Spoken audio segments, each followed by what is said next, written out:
नमस्कार, स्वागत है आपका एबीपी गंगा में। मैं हूं अवधेश। मुद्दे की बात की शुरुआत करते हैं। आज बात मुख्तार के मायाजाल की, जो ओवर हो गया है, क्योंकि मूर्ति से तौबा करने के बाद अब मायावती ने बाहुबली मुख्तार अंसारी से भी तौबा करने का प्लान बना लिया है।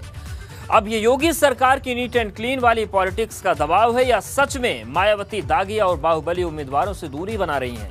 लेकिन बड़ा सवाल यह है कि क्या राजनीतिक दलों का काम बिना बाहुबली के चलेगा? क्योंकि ये पहली बार नहीं है जब मायावती ने मुख्तार से किनारा किया है। ये रिपोर्ट देखिए।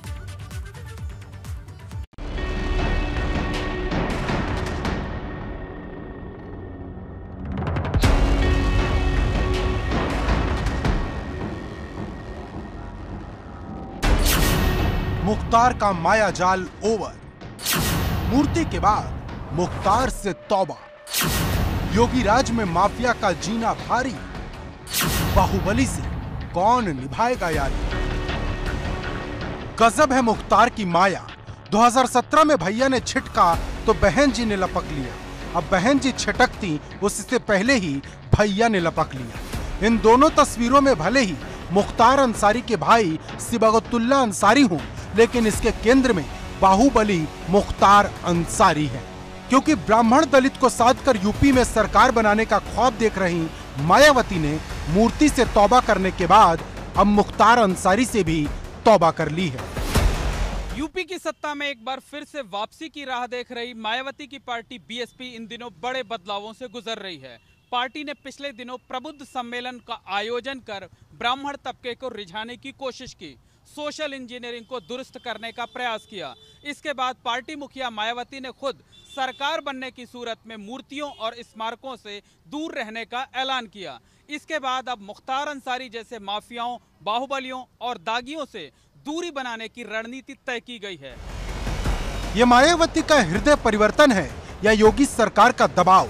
क्योंकि जिस तरीके से योगी सरकार माफियाओं और बाहुबली पर कार्रवाई कर बुलडोजर चला रही है, उससे कहीं न कहीं विपक्ष अंडर प्रेशर है। उसे डर है कि भाजपा की नीट एंड क्लीन छवि का दावा चुनाव में उस पर भारी पड़ सकता है। दरअसल उत्तर प्रदेश की योगी सरकार ने पिछले दिनों माफियाओं, बाहुबलियों और दूसरे अपराधियों के खिलाफ जिस तरीके से सख्त रुख अपनाया, ऑपरेशन नेस्तनाबूद अभियान चलाया, कानूनी पेचीदगियों को दूर करते हुए मुख्तार जैसे शातिर अपराधी को पंजाब से उत्तर प्रदेश जेल ले आए, उस अभियान को जनता से काफी वाहवाही मिली। योगी सरकार की जमकर तारीफ हुई और यही वजह है कि विपक्षी पार्टियों पर नैतिक दबाव इतना ज्यादा बढ़ गया कि उन्होंने अब मुख्तार जैसे दागियों से दूरी बनाने के लिए मजबूर होने का फैसला लेना पड़ा है।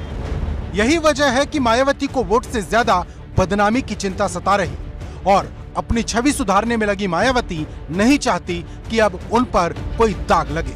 वैसे मुख्तार से दूरी के पीछे एक बड़ी वजह मऊ में मुख्तार का कम होता दबदबा भी है। पिछले 3 चुनाव में मुख्तार को 10,000 से भी कम वोटों से जीत मिली, जो कहीं न कहीं खतरे की घंटी है। बाहुबली माफिया गली कूचे तक के गुंडों तक को निकाल के जेल में ठूसने का काम किए हैं या उनके असली अंजाम तक पहुंचाने का कार्य किए हैं। ये श्री योगी आदित्यनाथ जी की दबाव, भारतीय जनता पार्टी की जन कल्याणकारी नीतियां, उसके कारण आज शर्मिंदगी महसूस कर रही हैं सभी समस्त विपक्षी पार्टियां। वो किसी भी माफिया को अपने पार्टी में सम्मिलित होने का मौका नहीं देना चाहती। देखिए, मेरी अपनी जानकारी तो नहीं है कि बसपा मुख्तार अंसारी से दूरी बना रही है, पर अगर बनाएगी तो इसमें आश्चर्य की कोई बात नहीं है।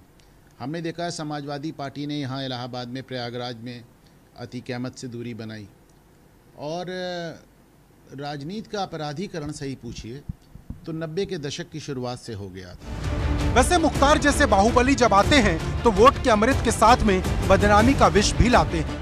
2017 में माया ने पिया और अब अखिलेश इसे पीना चाहते हैं। हालांकि कोई पहली बार नहीं है जब मायावती ने मुख्तार अंसारी से किनारा किया हो। वो 1996, 2009 और अब 2017 में तीसरी बार ऐसा करने जा रही हैं। 25 साल पहले 1996 में मुख्तार के राजनीतिक कैरियर की शुरुआत बीएसपी से ही हुई थी। 1996 के चुनाव में मुख्तार अंसारी पहली बार हाथी की सवारी कर विधानसभा तक पहुंचा था। उसके बाद उसे बाहर का रास्ता दिखाया गया था। साल 2009 के लोकसभा चुनाव में मायावती ने मुख्तार अंसारी को वाराणसी सीट पर बीजेपी नेता डॉक्टर मुरली मनोहर जोशी के खिलाफ उम्मीदवार बनाया था। उस बार भी मुख्तार अंसारी को बाहर कर दिया गया था। वैसे जानकारों की माने तो मायावती का इशारा मुख्तार अंसारी पहले ही भाप गए थे। यही वजह है कि अगस्त के खत्म होने से पहले ही मुख्तार के भाई सिबगतुल्ला ने सपा का दामन थाम लिया। अब जहां भाई वहां मुख्तार। लेकिन मुद्दे की बात यह है कि क्या यूपी की पॉलिटिक्स बिना दागी, बाहुबली और माफिया के मुमकिन नहीं है, क्योंकि कोई इन्हें छिटकता है तो दूसरा तुरंत लपक लेता है। ये बात अखिलेश यादव और असदुद्दीन ओवैसी साफ कर चुके हैं।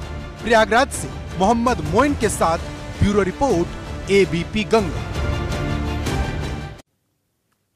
और अब बात करते हैं असदुद्दीन ओवैसी के प्लस माइनस की, क्योंकि मुस्लिम वोट की हसरत लिए ओवैसी ने 3 दिन तक यूपी में कसरत की है।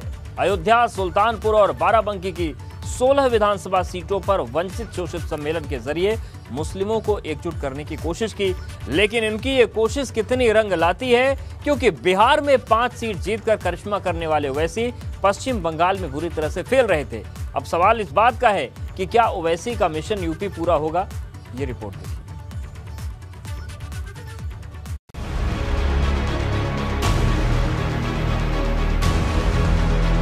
ओवैसी का प्लस माइनस।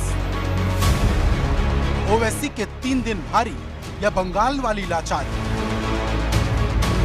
मुस्लिम वोट की हसरत, ओवैसी की यूपी में कसरत। मैं आपको ये बात बताना जरूरी समझता हूँ कि उत्तर प्रदेश भारत का सबसे बड़ा स्टेट है, प्रदेश है। यहाँ पर हर बिरादरी की, यहाँ पर उनकी एक सियासी ताकत है, उनकी एक पहचान है। अगर कोई यकीनी और लाचारी के माहौल और मायूस हो रहा है तो वो उत्तर प्रदेश का मुसलमान है। यूपी के 19% मुस्लिम वोट की हसरत असदुद्दीन ओवैसी को यूपी ले आई। अयोध्या से शुरू हुआ ओवैसी का मिशन यूपी सुल्तानपुर से होते हुए बाराबंकी में खत्म हो गया।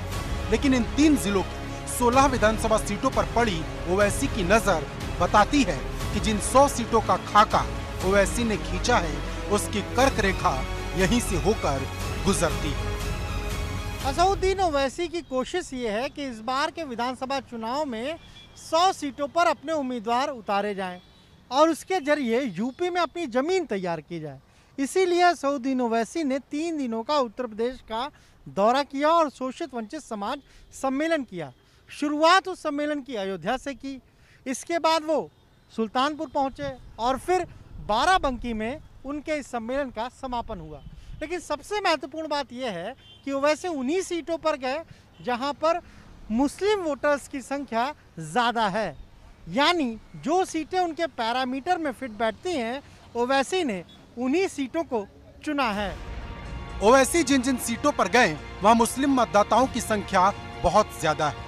7 सितंबर को अयोध्या की जिस रुदौली विधानसभा सीट से ओवैसी ने अपना मिशन यूपी शुरू किया, वहां की आबादी 4,61,000 के करीब है। इसमें मुस्लिम मतदाताओं की आबादी करीब 28% है।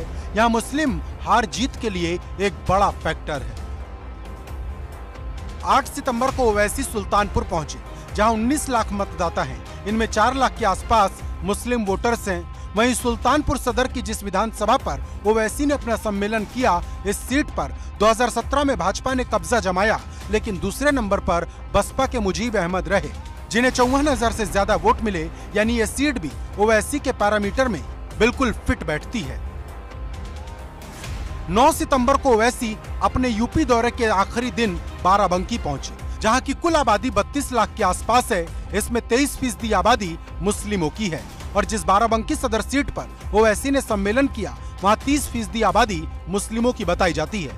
2017 के विधानसभा चुनाव में यहां समाजवादी पार्टी के सुरेश यादव ने जीत हासिल की थी। उन्हें 99,000 से ज्यादा वोट मिले थे। यानी ये सीट भी ओवैसी के फॉर्मूले में एकदम फिट बैठती है। ओवैसी की कोशिश यही है कि जिस तरीके से बिहार में उन्होंने 5 सीटें जीतकर वहां दस्तक दी, यूपी में भी कुछ ऐसा ही करिश्मा किया जाए। लेकिन यूपी में जो मुस्लिम वोटर है, उसे ओवैसी का साथ कितना भाएगा, इसका पता तो जब 2022 के चुनाव परिणाम आएंगे तभी चलेगा, क्योंकि ओवैसी बिहार चुनाव के बाद पश्चिम बंगाल भी गए, लेकिन वहां मुस्लिम वोटर्स पर उनका जादू नहीं चला। उत्तर प्रदेश में ओवैसी को अपने लिए बहुत संभावनाएं नजर आ रही, लेकिन ये संभावनाएं क्या पूरी होंगी? उससे पहले आप उन राज्यों की तस्वीर को समझ लीजिए जहां ओवैसी सबसे पहले अपनी किस्मत आजमाने पहुंचे थे। ओवैसी ने सबसे पहले बिहार में चुनाव लड़ा, जहां 17% आबादी मुस्लिमों की थी, लेकिन ओवैसी ने सिर्फ 20 सीटों पर अपने उम्मीदवार उतारे और उस सीमांचल को चुना जहां मुस्लिम आबादी 17% से कहीं ज्यादा थी। ओवैसी को यहां 5 सीट मिली और साथ में 1.24% वोट, और ये तब मुमकिन हुआ जब उन्होंने गठबंधन के सहारे चुनाव लड़ा। बिहार में मिली सफलता के बाद ओवैसी अपनी किस्मत आजमाने पश्चिम बंगाल पहुंचे, जहां 27% मुस्लिम वोट थे, लेकिन सिर्फ उन 7 सीटों पर चुनाव लड़ा जहां मुस्लिमों की आबादी 40 से 60% के बीच थी।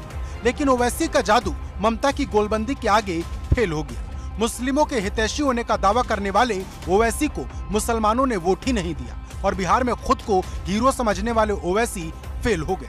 बंगाल में उन्हें सिर्फ 0.01% वोट ही मिले। ऐसे में सबसे बड़ा सवाल यह है कि क्या ओवैसी यूपी में बिहार जैसा कोई कमाल कर पाएंगे या फिर बंगाल की तरह फेल हो जाएंगे, और क्या यूपी का मुसलमान उन्हें वोट देगा? क्योंकि जिस तरीके से ओवैसी सिर्फ मुस्लिमों की बात करते हैं, उससे एक बात साफ है कि ओवैसी का जोर भाजपा को हराने पर कम, सपा, बसपा और कांग्रेस का खेल खराब करने पर ज्यादा है। बाराबंकी से अनुभव शुक्ला के साथ ब्यूरो रिपोर्ट, एबीपी गंगा। और चलिए अब आगे बढ़ते हैं और बात करते हैं प्रियंका गांधी के सरप्राइज प्लान की, क्योंकि प्रियंका गांधी को गुरुवार रात लखनऊ आना था, लेकिन प्रियंका बिना बताए दोपहर में ही राजधानी पहुंच गईं। प्रियंका ऐसे वक्त में लखनऊ पहुंची जब यूपी कांग्रेस में खींचतान मची है। प्रियंका को जहां इस खींचतान को खत्म करना है, वहीं 2022 के चुनाव का पूरा खाका भी तैयार करना है।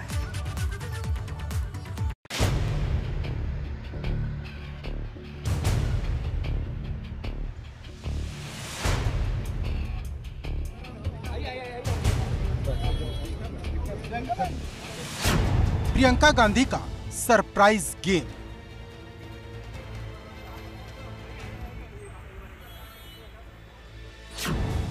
कांग्रेस में फाइट, प्रियंका के आने से मामला टाइट। कांग्रेस में मची खींचतान के बीच प्रियंका गांधी वड्रा बिना बताए लखनऊ पहुंच गए।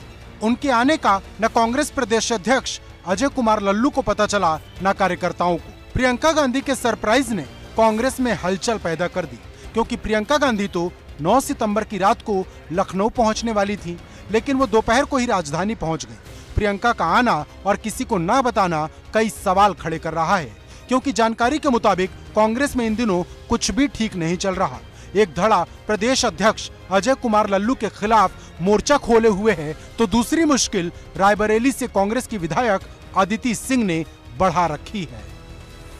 कांग्रेस की यूपी प्रभारी और पार्टी की महासचिव प्रियंका गांधी वाड्रा को वैसे तो 10 और 11 तारीख को 2 दिन लखनऊ में रहना था, लेकिन प्रियंका गांधी वाड्रा 9 सितंबर की दोपहर ही अचानक लखनऊ पहुंच गई। पार्टी के ज़्यादातर लोगों को इस बात की जानकारी भी नहीं मिली। कहीं ना कहीं इस तरीके से प्रियंका गांधी के अचानक आने को लेकर अब सियासी गलियारों में तमाम चर्चाएं हो रही हैं। दरअसल प्रियंका गांधी वाड्रा अब 3 दिन के उत्तर प्रदेश दौरे पर हैं और 2 दिन 10 और 11 तारीख को वो पार्टी में अब तक जो भी गतिविधियां हुई हैं, जो भी संगठनात्मक कार्य हुए हैं, उन सब की समीक्षा करेंगी। माना जा रहा है कि जल्द ही पार्टी के उन उम्मीदवारों के नाम की भी घोषणा की जा सकती है जिन्हें पार्टी की तरफ से चुनाव लड़ने का आश्वासन दिया जा चुका है। आपको बता दें कि प्रियंका गांधी 11 सितंबर तक लखनऊ में रहेंगी, जहां वो पार्टी पदाधिकारियों के साथ लंबी बैठक करेंगी। इसमें जो महत्वपूर्ण बात है वो जो पीसी की बैठक होगी, जिसके बाद जो प्रदेश इलेक्शन कमेटी है हमारी, उसकी पहली बैठक होगी और इसके बाद ही चुनाव में जो प्रत्याशी होंगे, जो उम्मीदवार होंगे, कैंडिडेट्स होंगे, उनको किस तरह से उनको चुनने की जो प्रक्रिया होती है वो पीएसी मीटिंग से ही शुरू होती है। तो सबसे पहले तो कल उसकी शुरुआत है, पहली बैठक होगी और उसमें सारे नाम लिए जाएंगे, क्योंकि वो एक डिस्ट्रिक्ट से आते हैं नाम, फिर प्रदेश कांग्रेस कमेटी में आते हैं, एक लंबी प्रक्रिया। तो पहली बैठक कल है, वो सबसे महत्वपूर्ण है। उसके अलावा जो हमारी स्ट्रैटेजी कमेटी है और हमारे जो वरिष्ठ लोग हैं, एडवाइजरी कमेटी है, इन सब की बैठक कल है। यूपी चुनाव में सिर्फ 5 महीने का वक्त बचा है। ऐसे में प्रियंका मुरझाई कांग्रेस में जान डालने आई हैं और संगठन का पूरा खाका खींचने, ताकि किसका क्या रोल होगा और कौन क्या काम करेगा यह अभी से तय हो जाए। इसीलिए प्रियंका का पूरा जोर एडवाइजरी कमेटी, स्ट्रेटजी कमेटी के साथ बैठक पर होगा। साथ ही दूसरे विंग जैसे महिला कांग्रेस, यूथ कांग्रेस, NSUI, सेवा दल के लोगों के साथ बैठक भी होगी। जानकारी के मुताबिक 4-4 जोन करके 2 दिन में 8 जोन के पदाधिकारियों के साथ बैठक होगी। इसी बीच तमाम पूर्व सांसदों, पूर्व मंत्रियों, पूर्व विधायकों से भी मुलाकात होगी, ताकि जल्द से जल्द कांग्रेस अपने उम्मीदवारों की पहली लिस्ट तैयार कर दे। लेकिन प्रियंका के आगे मुश्किल पार्टी संगठन को मजबूत करने से ज्यादा अलग अलग खेमों में बटी पार्टी को एकजुट करने का है। वहीं एक सवाल गठबंधन का भी है, क्योंकि कांग्रेस भले ही अकेले चुनाव लड़ने का दावा करे, लेकिन ये बात सबको पता है कि यूपी में कांग्रेस वक्त के साथ कमजोर हो चुकी है। वहीं एक सवाल पार्ट टाइम पॉलिटिक्स का भी है, जिसको लेकर भाजपा कांग्रेस पर हमेशा हमलावर रहती है। बार बार कहता हूं कि प्रियंका या कांग्रेस की क्या बात करनी है। न राष्ट्र हित में काम करते हैं, न गरीब के हित में काम करते हैं। जब से कांग्रेस बनी इस देश को लूटा है, गरीबों को लूटा है। दोनों जब राज्य के लोग मिलकर इस राज्य का विकास चाहते हैं, देश का विकास चाहते हैं, तब आप ड्रामा करने निकले हैं। इसलिए जनता परिपक्व है, जनता जानती है। मतलब प्रियंका के सामने मुश्किलों का पहाड़ खड़ा है। उन्हें न सिर्फ अपने विरोधियों से लड़ना है, बल्कि कांग्रेस को एकजुट भी करना है। अब प्रियंका इस अग्नि परीक्षा में पास होती हैं या फेल, ये देखना होगा। लखनऊ से अनुभव शुक्ला के साथ bureau report, ABP Ganga.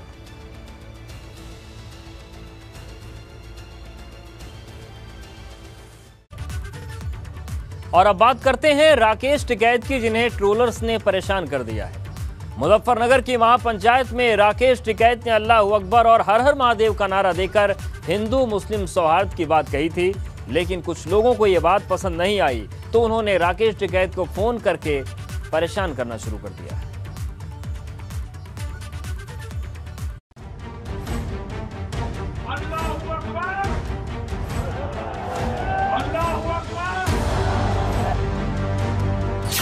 Train ने बढ़ाई राकेश टिकैत की मुश्किल। ट्रोलर के फोन से परेशान हुए टिकैत। 5 सितंबर को मुजफ्फरनगर में हुई किसान महापंचायत में राकेश टिकैत ने हिंदू मुस्लिम सौहार्द का नारा दिया था। मेरे भी नारे लगते थे जब टिकैत साहब थे, अल्लाहू अकबर, अल्लाहू अकबर, ये नारे लगते थे। हर हर महादेव और अल्लाहू अकबर के नारे इसी धरती से लगते थे।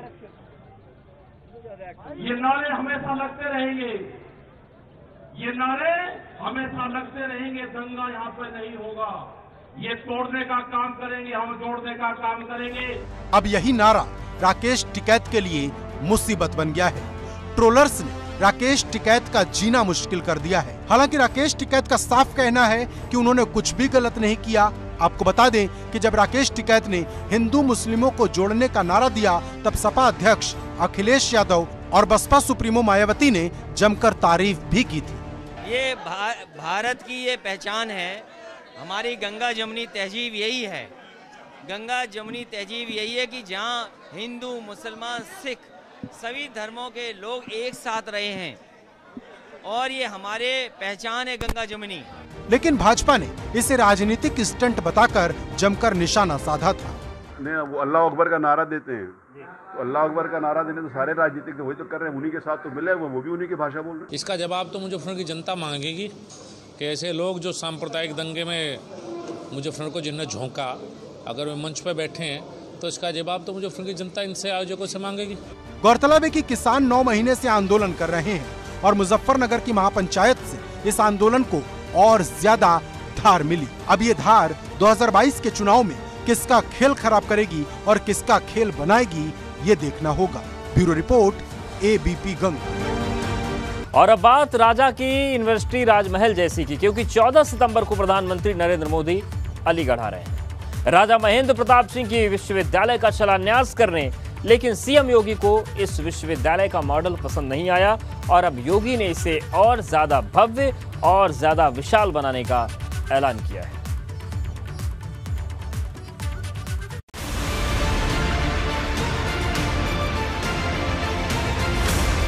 मुख्यमंत्री योगी को नहीं पसंद आया राजा की यूनिवर्सिटी का मॉडल। सीएम योगी का ऐलान, पूरा होगा राजा का सम्मान। राजा की यूनिवर्सिटी राजमहल जैसी। जिस राजा महेंद्र प्रताप की यूनिवर्सिटी की पूरे देश में चर्चा है, वो यूनिवर्सिटी अब और ज्यादा भव्य और ज्यादा विशाल बनेगी, या यूं कहें कि राजा की यूनिवर्सिटी राजमहल जैसी बनेगी, क्योंकि सीएम योगी ने राजा महेंद्र प्रताप की यूनिवर्सिटी के मॉडल को खारिज कर साफ कर दिया है। राजा महेंद्र प्रताप यूनिवर्सिटी से कोई समझौता नहीं होगा। राजा की यूनिवर्सिटी एकदम राजमहल जैसी होगी। 1930 में राजा महेंद्र प्रताप द्वारा नेहरू या गांधी को लिखी गई चिट्ठी को लेकर जब हमने इतिहासकार इरफान हबीब साहब से बात की, तो उन्होंने कहा कि 1930 में ऐसी किसी चिट्ठी का जिक्र सामने नहीं आता है। उस समय राजा महेंद्र प्रताप सिंह हिंदुस्तान में थे ही नहीं, वे बाहर थे, और ऐसी कोई वजह नहीं मिलती जिसकी वजह से ये चिट्ठी लिखी जाए, क्योंकि जिन्ना और उनके बीच में ऐसी कोई तलखी थी नहीं। आपको बता दें कि 2 साल पहले 14 सितंबर को राजा महेंद्र प्रताप की यूनिवर्सिटी का ऐलान किया गया था।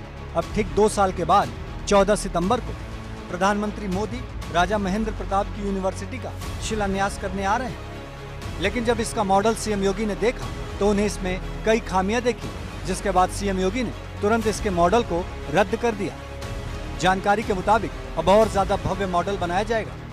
वहीं यूपी सरकार का दावा है कि जेवर एयरपोर्ट बनने के बाद ये यूनिवर्सिटी देश की सबसे बड़ी यूनिवर्सिटी होगी, जिसमें देश ही नहीं विदेश तक के छात्र पढ़ाई करेंगे। जो लोग नहीं जानते उन्हें बता दें कि राजा महेंद्र प्रताप ही वो शख्स जिन्होंने अलीगढ़ मुस्लिम यूनिवर्सिटी के लिए जमीन दान दी थी। लेकिन अब भाजपा राजा के नाम पर यूनिवर्सिटी बनाकर अलीगढ़ को एक नई पहचान देने जा रही है, या यूं कहें कि एएमयू का विकल्प तैयार करने जा रही है। अब राजा की यूनिवर्सिटी सीएम योगी के पैमाने पर कितनी खरी उतरती है, ये देखना होगा। Bureau report, ABP Ganga.